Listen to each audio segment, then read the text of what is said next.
안녕하세요. 자, 지난주에 도시 및 주관경 정비법 아마 용어 정의까지 진도가 나갔었죠. 네, 오늘 그 정비법이 규정한 정비 사비 절차, 재개발 재건축 과정이 어떻게 이루어지는지 등 관련 제도들을 공부할 수 있도록 그렇게 준비합니다. 자, 이런 교재는 225페이지예요. 네, 225페이지. 네, 펼쳐두시고 앞을 보시면 될 것 같고요. 그 정비 사업의 계략적인 절차는 222페이지 보면은 정비 사업의 절차, 계략적인 절차가 나와 있을 거예요. 아마 이 절차에 따라서 관련 제도들 핵심이 될 수 있는 사항들을 전달하는 방법으로 이렇게 오늘 강의를 준비합니다. 교재는 225페이지 보시면 되고요. 네, 앞을 잠깐 볼까요? 네.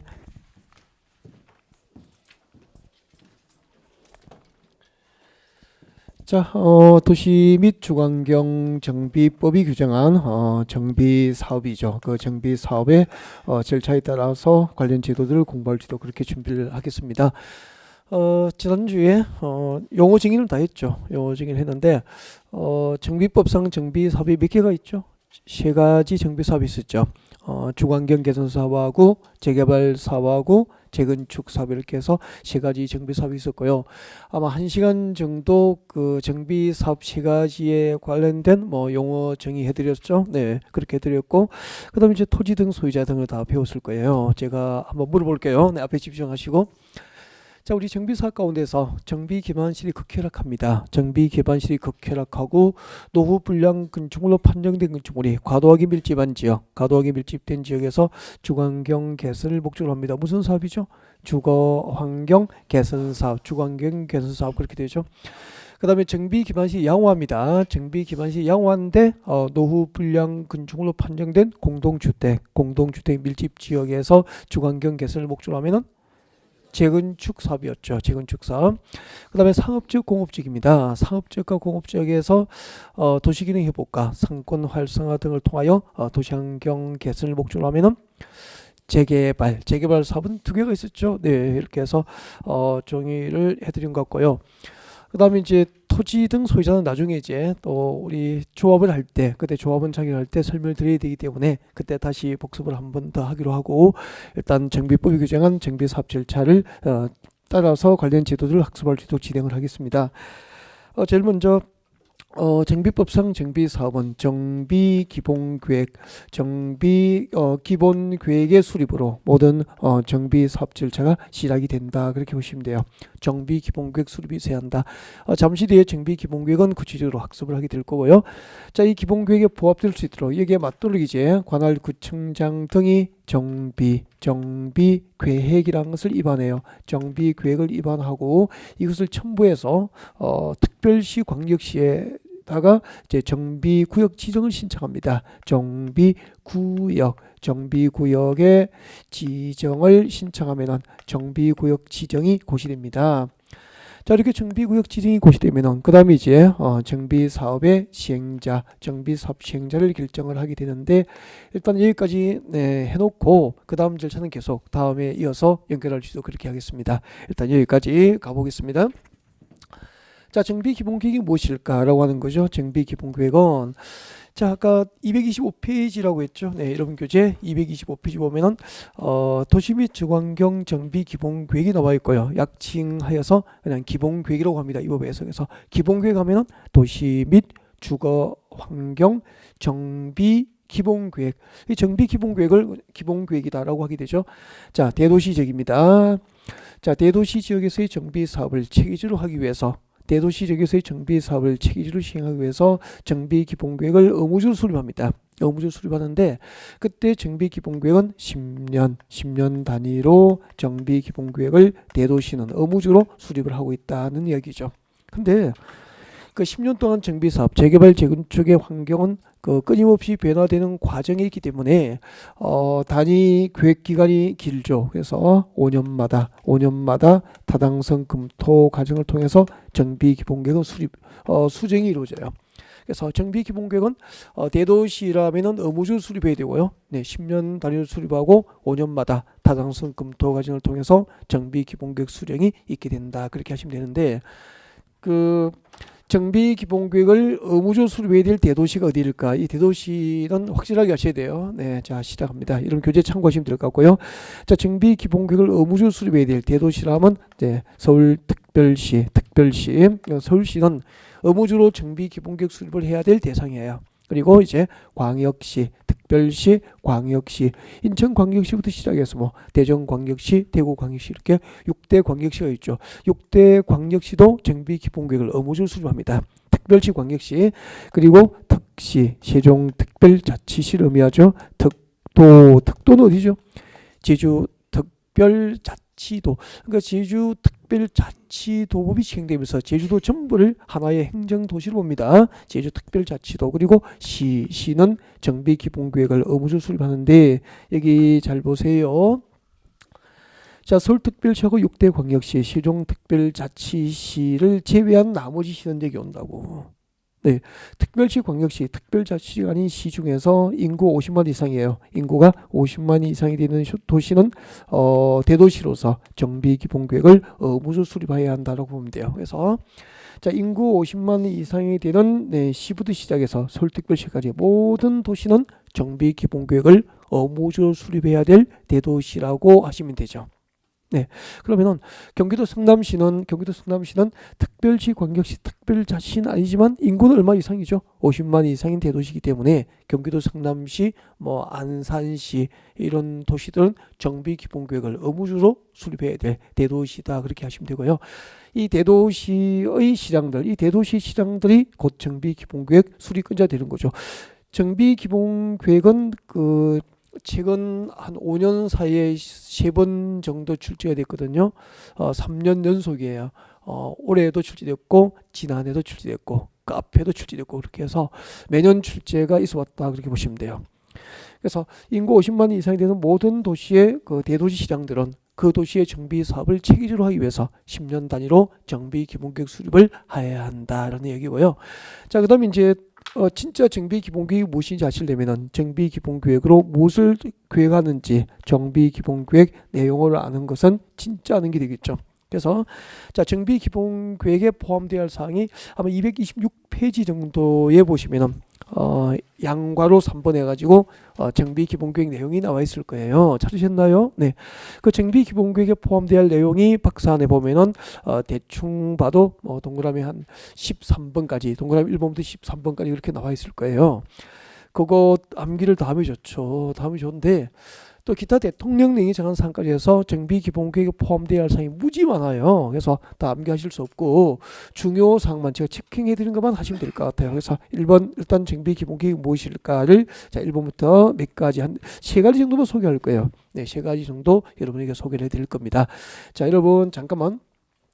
우리 서울특별시는 여기 있으니까 대도시니까 정비기본계획에 의무적 수립이 필요하겠죠. 자, 그래서 우리 서울을 예를 들어서 이제 정비기본계획 을 설명드리려고 합니다. 네, 서울시를 가정을 합시다. 그러면 서울시는 특별시이기 때문에 10년 단위로 이제 재개발 재건축을 위한 서울시 정비기본계획을 의무적으로 수립하게 된다는 얘기죠. 네, 그러면은 서울시 정비기본계획은 무엇을 내용을 하는 계획일까? 제일 먼저 서울시는 앞으로 10년 동안 이 도시의 재개발 재건축을 어떤 방향으로 추진할 것인지 서울시 차원에서 계획이 있어야 됩니까? 아무 생각이 없어야 됩니까? 당연히 계획이 있어야 되겠죠. 그 계획이 곧 서울시 정비기본계획이에요. 그래서 10년 동안 우리 서울시에서는 정비 사업을 이런 방향으로 추진할 거야 라고 하는 사업의 기본 방향, 정비 사업의 기본 방향을 제시하는 계획이 기본계획이에요. 대도시 지역에서 정비 사업을 10년 동안 어떤 방향으로 시에서 추진할 것인지 그 장기적인 정비 사업의 기본 방향을 제시하는 계획이다. 그렇게 이해할 수 있죠. 그래서 서울시 정비 기본계획을 보면은 앞으로 서울시에서는 10년 동안 이 도시의 재개발 재건축 사업을 어떤 방향으로 추진할 것인지를 알 수 있게 되는 거죠. 사업의 기본 방향을 제시하는 계획이 기본계획이다. 그렇게 할 수 있고요. 기본 방향을 제시합니다. 다음 두 번째가 너무 중요한 거예요. 그래서 이 두 번째 내용은 여러분에게 설명을 드리기 좀 아까워요. 근데 저만 알고 있고 싶을 정도로 아주 중요한 내용이에요. 자, 정비기본계획이 무엇이냐면 두 번째는 이야기를 좀 먼저 해야 되겠네요. 여러분 10년 동안 우리 서울에서 재개발 재건축이 필요한 곳이 서울시에서 대략적으로 이제 재개발 재건축을 10년 내에 해야 되겠다라고 계획된 곳이 대충 몇 곳 정도 될 것 같습니까? 대충 뭐 정답은 저도 뭐 정확히는 잘 모르니까 아무렇게 말씀하시면 돼요. 여러분 생각을. 네, 제일 앞에 우리 앉으시는 선생님, 서울에서 재개발 재건축이 10년 동안 몇 건 정도 있을 것 같아요? 한 20건 이상 정도. 조금 더 쓰시지. 그 뒤에는 대충 정답은 없는 거예요. 그냥 자기 생각으로 말하면 되니까. 몇 건 정도? 30곳 정도? 조금 더 쓰시지. 그 옆에는 50건 정도. 우리 뉴타운이 한참 뜨고 할 때 서울시에서 10년 내에 재개발 재건축이 필요하다고 계획된 곳이 대략적으로 340곳 됐습니다. 생각보다 무지하게 많죠. 한 340곳 됐는데 그 이후로 뭐 빈대서 집 사라고 할 정도로 부동산 경기가 수도권에 한참 동안 좋지는 않았죠. 상황이. 그래서 그 이후로 약간 가열되면서 또 이렇게 규제가 좀 강화됐지만, 그래서 지금은 한 200사업성이 없는 곳은 많이 포기를 해버렸어요. 포기해버리고 해가지고 여러분 상상해봐. 뉴타운 지정 안 된 곳이 거의 얼추 없었죠. 거의 없다시피 서울에 뭐 곳곳이 뉴타운 바람이 불다가 어느 날 조용해졌죠. 네, 사업 포기가 속출했거든요. 그래서 사업성이 없는 곳은 많이 포기를 하고 지금은 한 260, 70여 곳 정도 대략적으로 그래요. 그러니까 지금도 한 250여 곳 이상에서 10년 내에 재개발 재건축을 하겠다고 잠정적으로 계획이 되어 있다는 겁니다. 자, 이렇게 해서 그 근거각으로 서울시 정비기본구예요. 그래서 진짜 중요한 게 앞으로 10년 내에 서울에서 재개발 재건축이 필요한 지역에 대해서 한 260, 70여 곳에다가 서울시 정비기본구역에 의해서 무엇을 지정하냐면은 정비, 예정구역을 지정하고 그 예정구역의 계략적 범위를 정하는 구역이 정비기본구역이에요. 그래서 이런 기본구역 내용 1번이 뭐죠? 박사님 동그라미 1번이 정비사업의 기본 방향을 지시한다라고 되어 있죠. 쭉 내려갑니다. 동그라미 9번 정도에 보면 나와 있을 거예요. 9번 정도에 보면은 정비구역입니까? 정비예정구역입니까? 정비예정구역 밑줄 그으면 되죠. 정비예정구역의 계략적 범위. 앞으로 10년 내에 정비사업이 필요한 지역에 대해서 정비예정구역의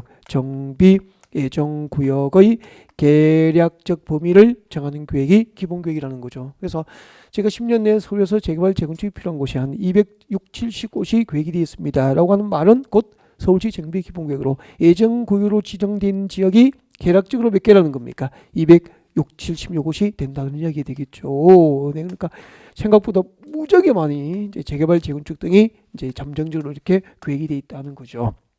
그러면은 쉽게 이야기해서 지금 여러분이 살고 계시는 그 아파트 있죠. 그 아파트 10년 내에 재건축하려면 일단 서울시 정비기본구역으로 무엇이 지정되어야 됩니까? 정비예정구역 지정되는 게 여러분 아파트 재건축 사업의 첫걸음이 돼요.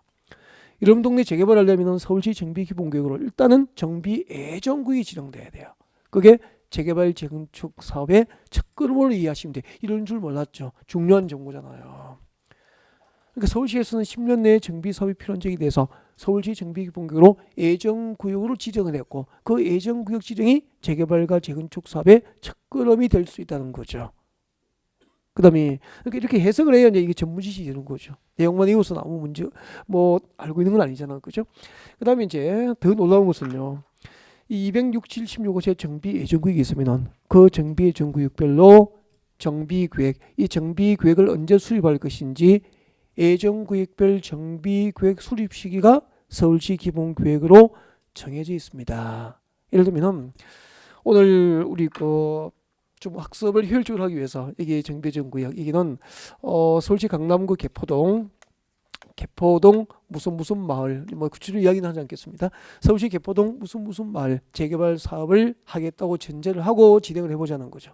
그러면 서울시 개포동에서 개포동 무슨 마을을 재개발하기 위해서는 일단은 서울시 정비기본구역으로 정비예정구역을 지정하면서 그 예정구역별 정비계획 수립 시기가 서울시 기본구역으로 결정이 되어 있어요. 예를 들면은 자 서울시 개포동 정비예정구역은 2018년 12월 예를 들어서 이야기하는 거예요. 2018년 12월에 정비계획을 수립하겠다라고 서울시 기본구역으로 예정구역 지정과 동시에 정비계획 입안 시기를 정하여 두는 거죠. 그 다음에 서울시 강남구 모 아파트 재건축 단지는 2019년 3월에 정비계획, 2019년 3월에 정비계획을 수립할 거야. 이렇게 정해져 있는 거예요. 그리고 저기 서울시 구로구 무슨동 재개발 사업을 위한 정비 예정 구역은 2010년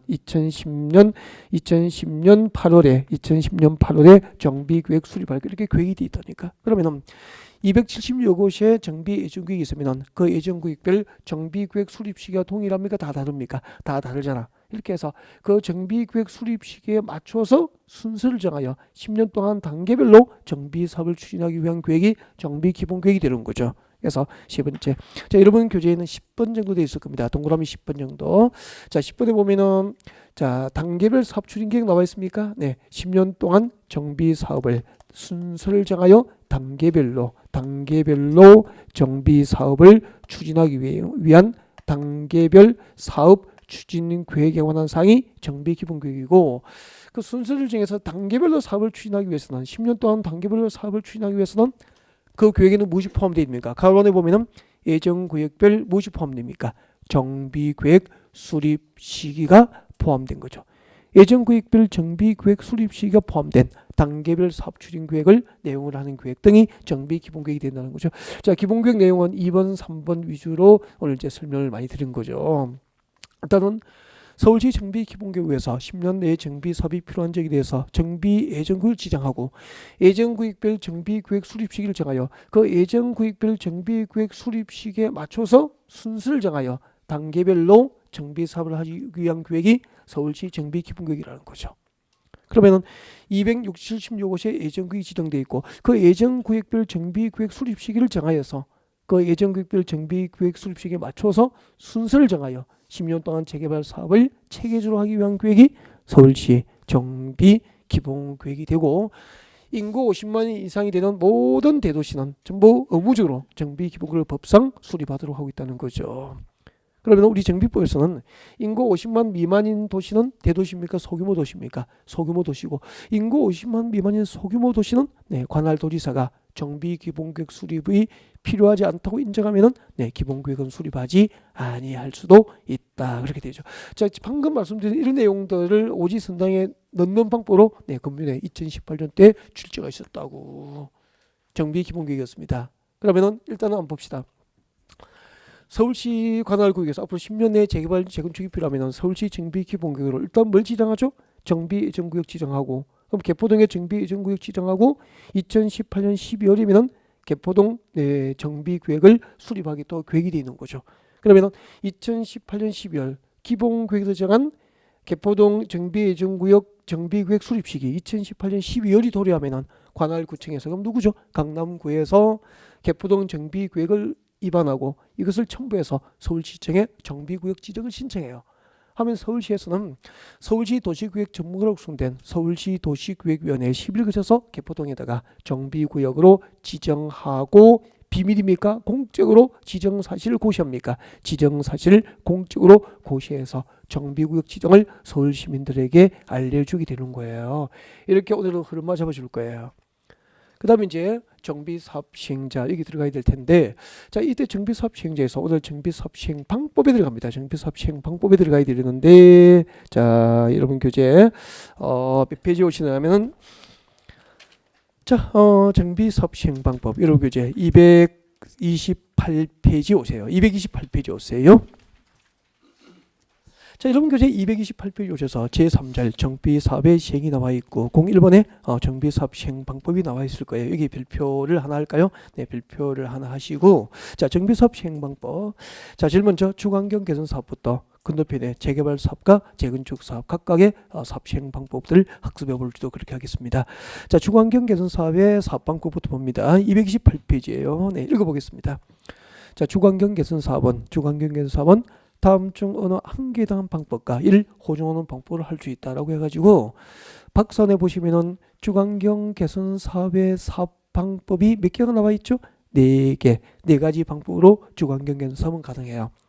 동그라미 1번 읽어드립니다. 자, 준비하고 계시다가 밑줄을 그십시오라고 할 때 정확하게 밑줄을 그었으면 좋겠습니다. 1번 시작합니다. 미칠 것 10와 10시 아직까지 준비만 하고 계십니다. 자, 정비사업 시행자가 정비구역에서 정비기반시설과 공동이용시설 새로 설치하나 확대하고, 자, 지금부터 끝까지 미칠 것입니다. 토지 등 소유자가 스스로 주택을 보전 정비하거나 개량하는 방법을 할 수 있습니다. 주관경 개선 사업은 토지 등 소유자가 스스로 주택을 보전 정비 개량하게 하는 방법으로 할 수 있다. 스스로 동그라미에 두면 됩니다. 다음 내려오십시오. 2번. 정비사업 시행자가 정비구역 전부나 일부를 수용하여, 수용 동그라미 합니다. 수용하여 주택을 건설한 후 토지 등 소유자에게 우선 공급하거나 대지를 토지 등 소유자 또는 토지 등 소유자 외의자에게 공급하는 방법을 할 수 있습니다. 수용만 동그라미에 두면 돼요. 다음 내려오십시오. 3번. 정비사업 시행자가 환지로 공고하는 방법으로 정비사업을 할 수 있습니다. 환지 동그라미 하시면 되죠. 4번 내려오시고요. 정비사업 시행자가 정비구역에서 인가받은 관리처분계획에 따라 관리처분계획 동그라미 합니다. 관리처분계획에 따라서 지금부터 미칠 것입니다. 끝까지 주택, 부대, 복리시설, 주택, 부대, 복리시설을 건설 공고하는 방법으로도 할 수 있게 됩니다. 여기까지 미칠 거 놓고요. 저 위에 다시 올라갑니다. 이 양관을 1번 주관경 개선 사업 제목 뒤에 적으십시오. 바로 그 위에 박스 위에. 자, 잠깐만요. 여러분, 정비법상 정비사업은 몇 가지가 있죠? 세 가지. 제일 먼저 무엇이 있죠? 주거, 환경, 개선, 주관경 개선 사업이 있어요. 예. 주관경 개선 사업 제목 뒤에 적으십시오. 자, 주관경 개선 사업의 사업 방법이에요. 주관경 개선 사업의 사업 방법은 자, 이렇게 옵니다. 제목 뒤에 적으십시오. 스스로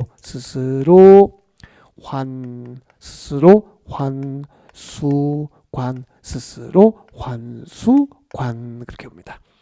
주관경 개선 사업의 사업 방법 네 가지. 스스로 환수관 그렇게 적어놓죠.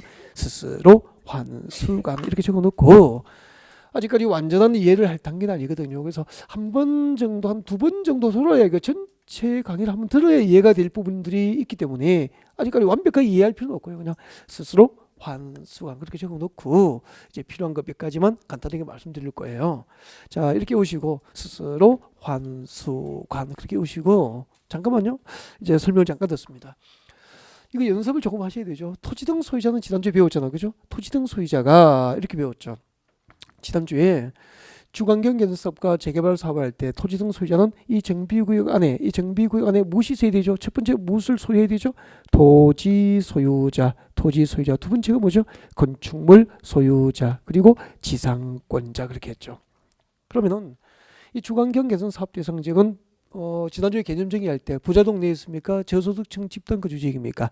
저소득층 집단 거주 지역. 완전 달동네예요. 그럼 저소득층 집단 거주지이지만 이 동네에도 건축물을 소유한 자, 내 집을 가진 자가 있을 수 있는 거잖아. 판잣집이지만.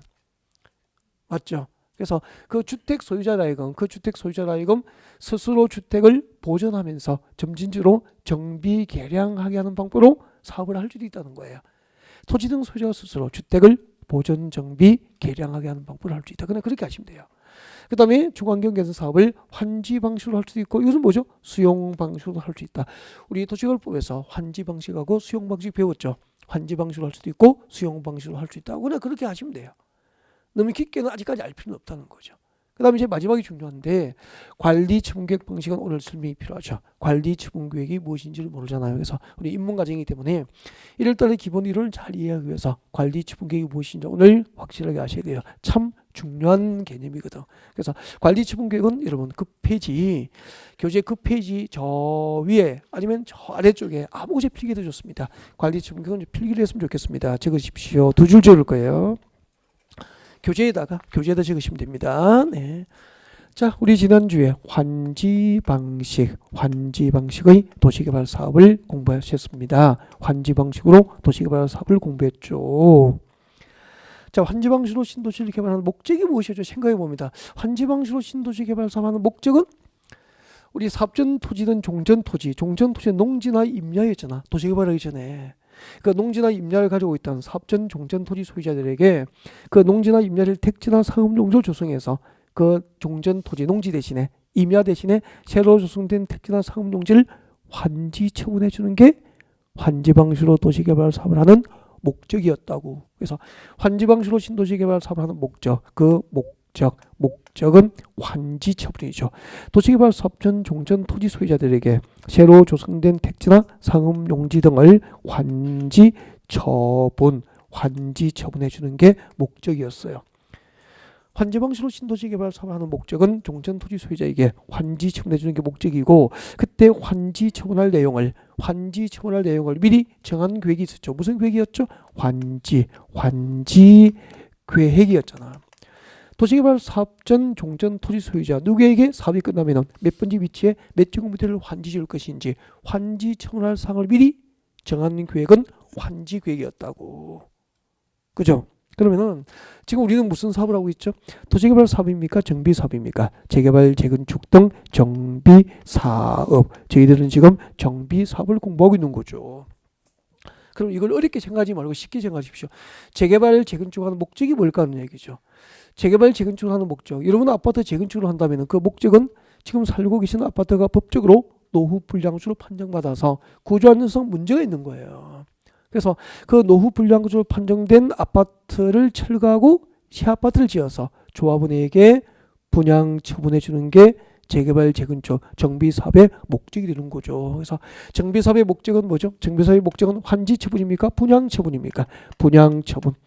재개발 사업과 재건축 사업으로 새로 건설된 주택 등을 조합원에게 분양 처분해 주는 게 목적이라고요. 그때 분양 신청한 조합은 누구에게 몇 평짜리 아파트, 몇 동 몇 호를 주고 누구에게는 몇 평짜리 아파트, 몇 동 몇 호를 분양 처분할 것인지 분양 처분할 내용을 미리 정한 계획이 있습니다. 그 분양 처분할 사항을 미리 정한 계획을 관리 처분 계획이라고 하는 거예요. 환지 처분할 사항을 미리 정한 계획은 환지 계획이 되죠. 환지 계획. 정비법에서 정비사업 절차에서 분양 처분할 사항을 미리 정한 계획. 분양 처분할 사항을 미리 정한 계획은 무슨 계획이죠? 관리 처분 계획이 되는 거예요. 그러면은 환지 계획에 의해서 도시개발하기 전 100번지 농지 소유자, 도시개발 사업전 100번지 농지 소유자에게 200번째 조성된 택지로 환지 줄 거예요. 이런 것이 계획이 되잖아요. 마찬가지로 분양 신청한 조합은 갑에게는 몇 평짜리 몇 동 몇 호, 을에게는 몇 평짜리 몇 동 몇 호를 분양 처분할 것이 미리 계획이 되죠. 그 분양 처분 계획을 관리 처분 계획으로 하는 거죠. 이런 뜻이래.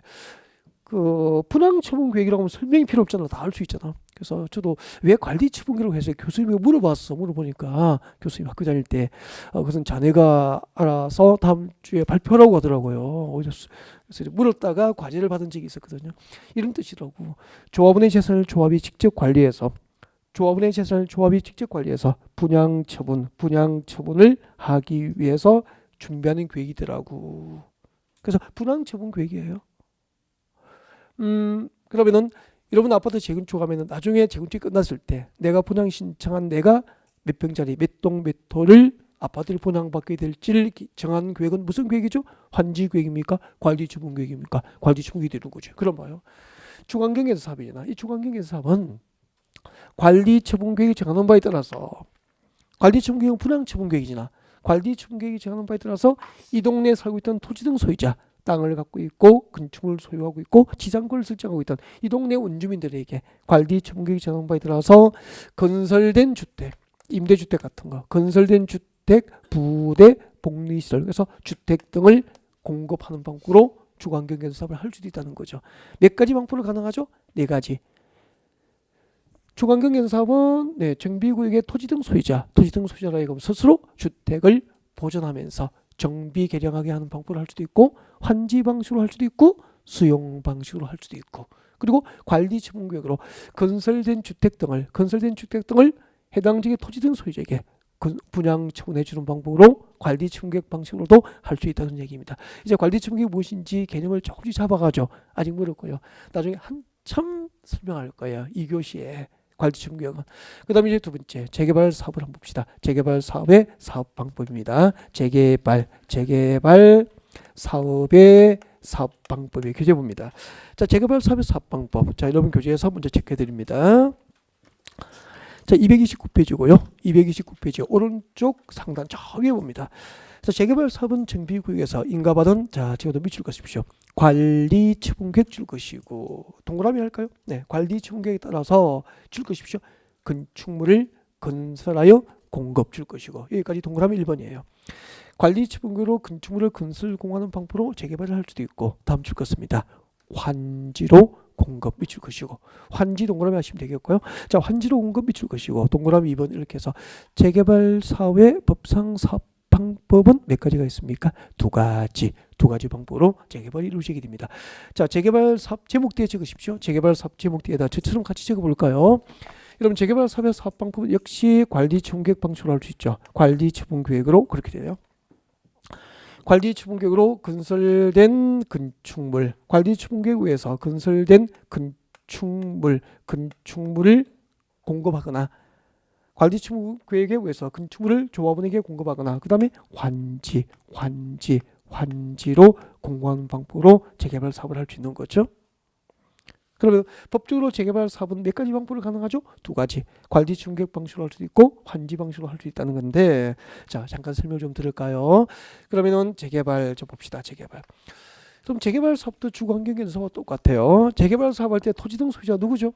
이 정비구역. 이 정비구역 안에 무엇을 가져야 됩니까? 토지 소유자, 건축물 소유자, 지상권자는 재개발 사업에서 토지 등 소유자 조합이 되는 거예요.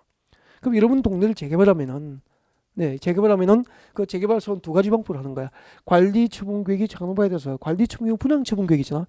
관리 처분계획이 작동바에 따라서 토지 등 소유자 즉 조합원에게 건설된 건축물을 분양해주는 방법으로 재개발할 수도 있고 관리 처분계획 방식이 아니고 기존의 노후 분량 쪽을 다 철거해버리고 택지 등을 조성해서 그 조성된 택지나 상업용지 등을 조합원에게 환지로 주는 방법으로도 할 수 있는 거죠.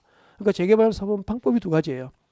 관리 처분계획으로 주로 아파트를 분양해 주는 방법을 할 수도 있고 아파트가 아니고 조성된 택지나 상업용지를 환지로 조합원에게 공급하는 방법으로 할 수 있다는 거죠. 근데 여러분 동네를 만약에 재개발하면 여러분은 단독주택 용지나 상가 용지를 환지 받기를 원하십니까? 재개발할 때 여러분이 재개발 조합이라면 아파트 원합니까?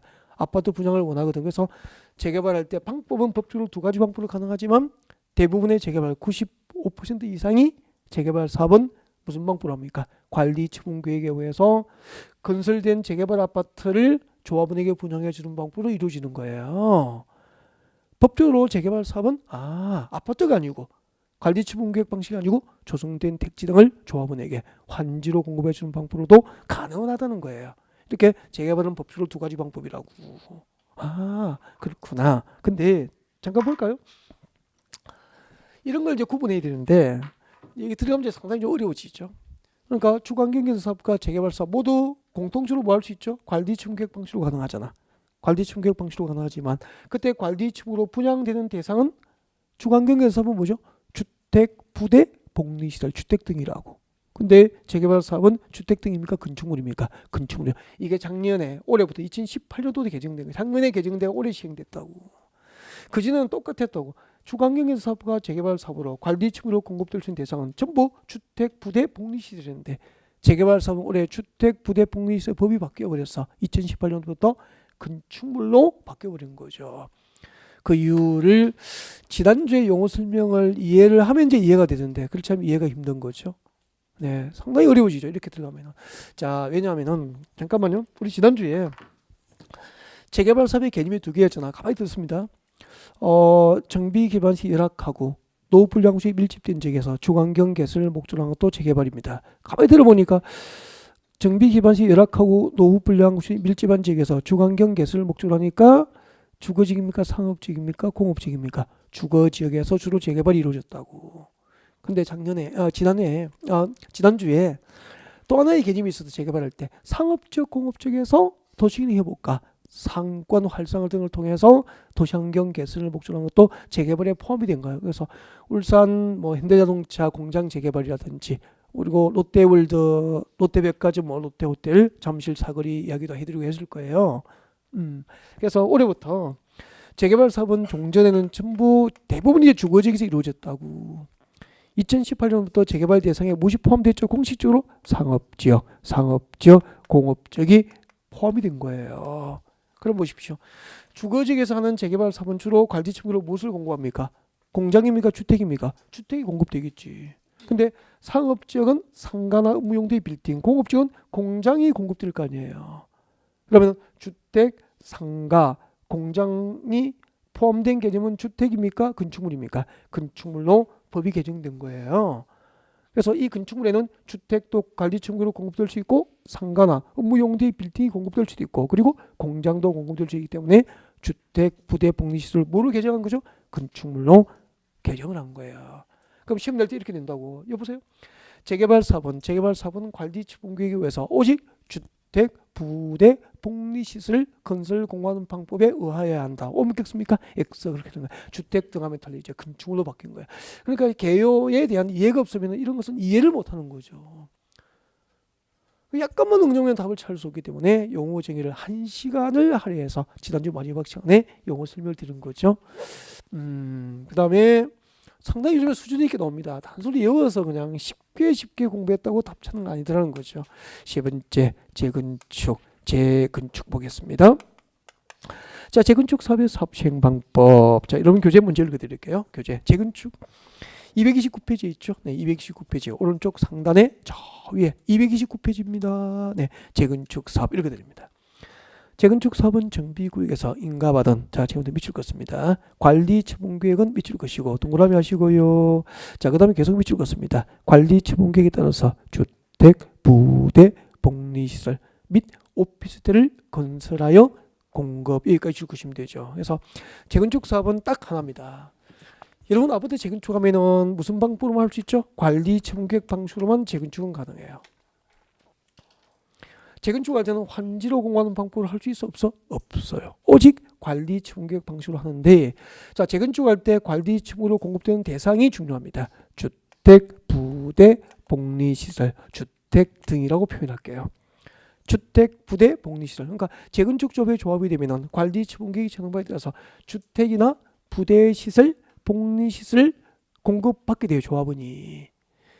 주택 등 그리고 및 주택, 부대, 복리시설 및 그리고 뭐죠? 네, 또 하나가 있습니다. 오피스텔을 공급받게 됩니다. 오피스텔 공급이 허용되죠. 자, 이때 오피스텔 재건축할 때 관리청구로 오피스텔 공급이 허용되는 용도 지역이 한정돼 있어요. 그때 오피스텔은 어디서 공급되느냐면은 준주거 지역과 상업 지역에서 준주거 지역과 상업 지역에서 행하는 재건축이라면은 관리청구로 주택, 부대, 복리시설에 무엇을 플러스하죠? 오피스텔 공급도 허용이 된다는 거죠. 그래서 주택 등 및 오피스텔 공급이 허용된다. 그럼 어디에서? 준주거지역과 상업지역에서만 오피스텔 공급이 허용이 돼요. 밑에 보면 다 참고에 적어놨죠? 참고에 보면은 다 나와 있죠. 밑에 참고 읽어볼까요? 재건축 사업에 오피스텔 건설 공급하는 경우 나와 있습니다. 읽어볼게요. 국도교육급상 밑줄 것이십시오. 준주거지역 및 상업지역 줄 거면 되죠. 준주거지역과 상업지역에서는 네, 관리처분계획이 적용에 따라서 오피스텔 공급이 허용이 된다라고 보면 되죠. 그러면은 자 이제 세 가지 했습니다. 그럼 정비법상 정비사업별 사업시행 방법을 배운 거예요. 지금까지 뭘 공부한 거죠? 사업 시행자를 공부한 겁니까? 시행 방법입니까? 정비 사업의 시행 방법, 정비 사업 시행 방법을 배운 거죠. 아, 재개발, 재건축 등 정비 사업도 관리청구계획 방식으로 할 수도 있고 환지 방식으로 할 수가 있구나라고 항상 배웠고요. 제일 복잡한 게 일본의 주관경에서 사업이죠. 주관경에서 사업은 법적으로 몇 가지 방법을 가능합니까? 4가지. 토지 등 소유자가 스스로 주택을 보존하면서 정비 개량하게 하는 방법을 할 수도 있고 환지 방식으로 할 수도 있고 수용 방식으로 할 수도 있고 관리청구계획 방식으로 할 수 있어. 그때 주관경에서 사업을 할 때 관리청구계획으로 공급될 수 있는 대상은 주택, 부대, 복리시설, 주택 등이죠. 재개발 사업은 네, 관리청구계획으로 건축물을 건설 공급하거나 환지로 공급하는 방법으로 할 수도 있죠. 자, 재개발 조합이 되면 관리청구계획으로 건설된 건축물 등을 분양받을 수도 있고 조성된 택지를 환지를 받는 방법으로도 할 수 있다는 거죠. 근데 재건축은 오직 관리청구계획으로 건설된 주택 등을 조합원에게 분양할 수도 있고 아니면 준주거지역과 상업지역에서도 관리청구계획에서 오피스를 조합원에게 분양해 주는 방법으로도 재건축은 가능하다는 거죠. 그러면은 비교해 보니까 세 가지 정비 사업별로 관리 처분 계획 방식으로 모두 가능합니다. 모두 가능하지만 그 관리 처분계로 공급되는 대상은 전부 동일합니까? 다릅니까? 다 다르죠. 이것을 잘 구별하셔야지 정답을 찾아갈 수 있게 되는 거죠. 한눈에 정비사업 시행 방법, 세 가지 정비사업별 사업 시행 방법 여러분에게 설명을 드린 거죠. 다음에 이제 정비사업의 시행자로 갑니다. 정비사업의 시행자, 정비사업 시행자를 여기다가 계속 연결해서 설명을 드릴게요. 정비사업의 시행자입니다. 자, 먼저 주관경 개선사업 시행자, 주관경 개선사업 시행자부터 같이 볼 수 있도록 준비해 드릴게요. 네, 자 일단은 여러분 교재 봅니다. 229페이지 오시면 되고요. 02번 오십시오. 229페이지 딱 중간에 보시면은 02번에서 정비사업의 시행자가 나와 있을 거예요. 별표 두 개 할까요? 정비사업 시행자 매년 나옵니다. 100%죠. 뭐 출제가 올해도 나왔죠. 네. 자, 먼저 주관경 개선 사업 시행자입니다. 주관경 개선 사업 시행자, 주관경 개선 사업의 시행자 뒤에다가 제목 양가로 1번 주관경 개선 사업의 시행자 뒤에다가 적었으면 좋겠습니다. 저처럼 적으십시오. 주관경 개선 사업 시행자 첫 번째 적으십시오. 시장 군수 등 필기하십시오. 교재에다가 주관경 개선 사업 시행자 제목대에다가 적으시면 되죠. 시장 군수 등 여기서 물어볼 거예요. 지난주 우리가 배웠다고. 시장 군수 등이 누군지를 배웠잖아. 그죠? 시장 군수 등 저를 보고 이야기했죠. 누구죠?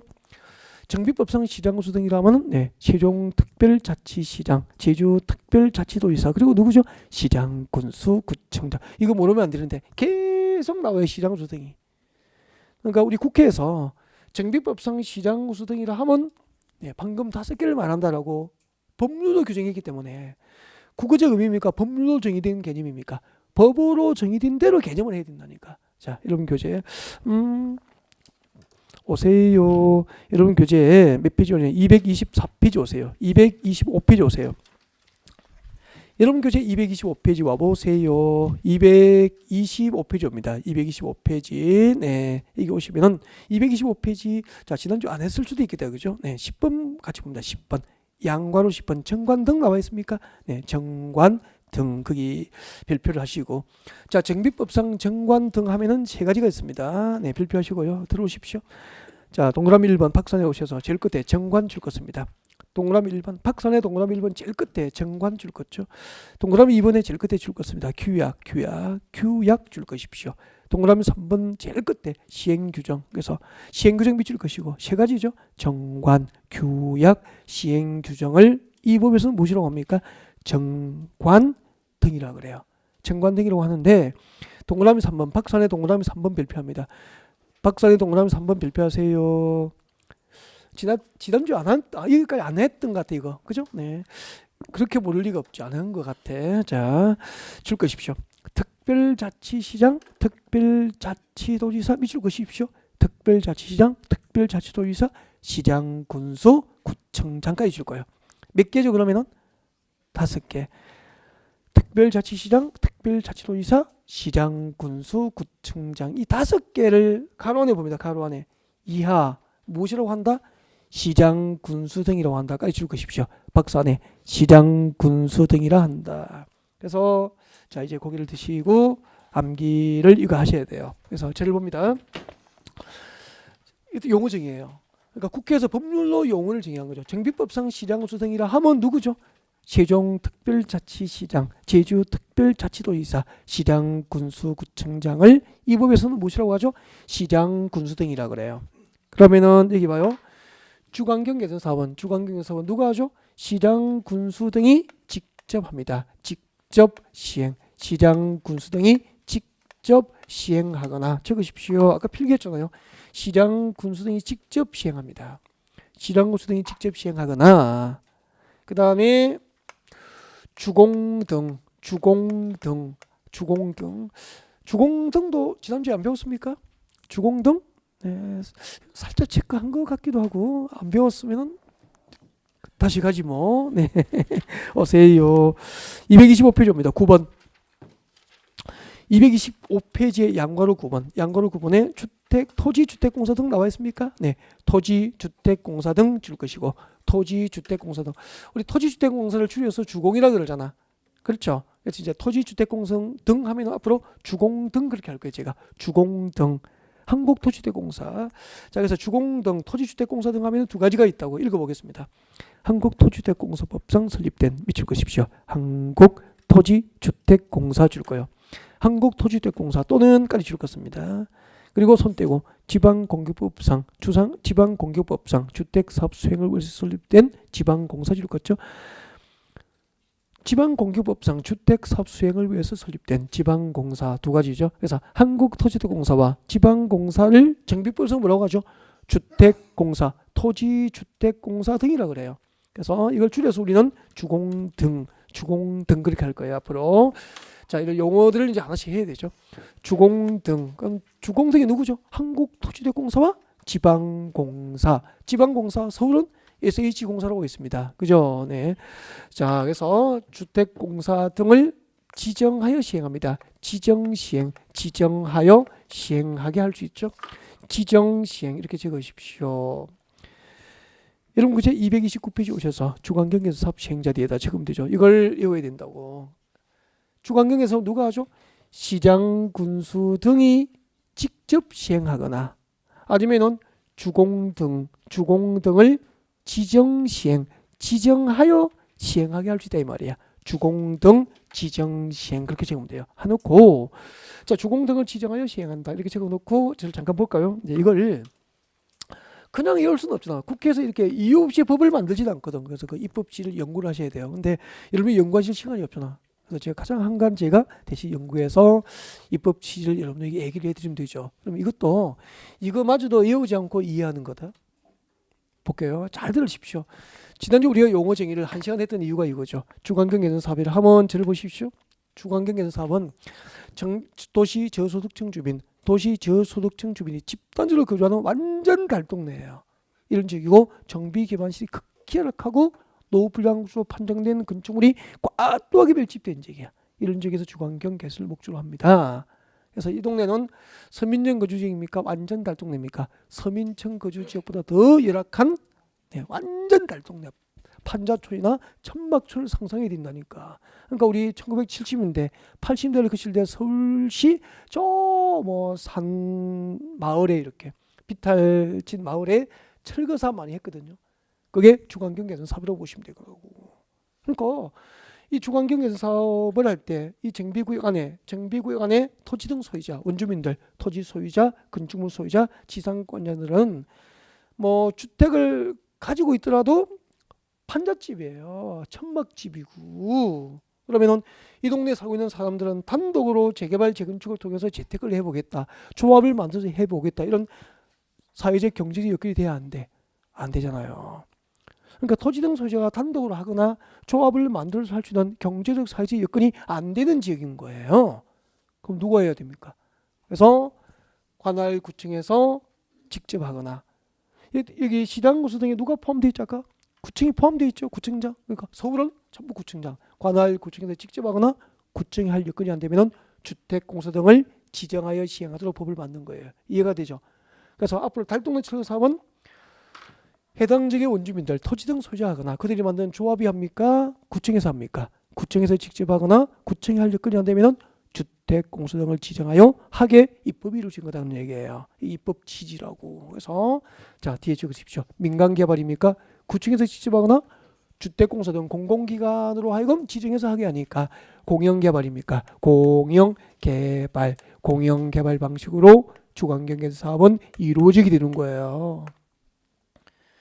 그럼 정비사업 셋 중에서 주관경계선 사업은 민간개발 방식으로 이루어집니까? 공영개발입니까? 공영개발. 누가 직접 하죠? 시장 군수 등이 직접 하거나 아니면 주택공사 등을 토지주택공사 등을 지정하여 시행하게 하는 방법으로 주관경계선 사업이 이루어진다는 이야기죠. 진짜 중요합니다.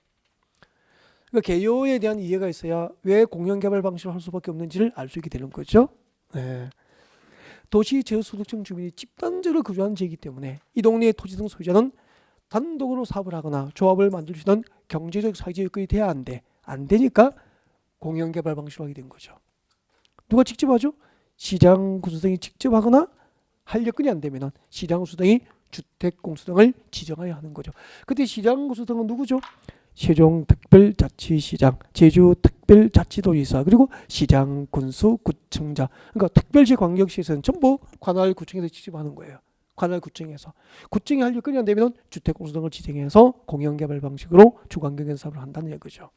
일단 여기까지 하고 잠시 끊었다가 휴식하고 계속 연결할지도 그렇게 합니다. 네.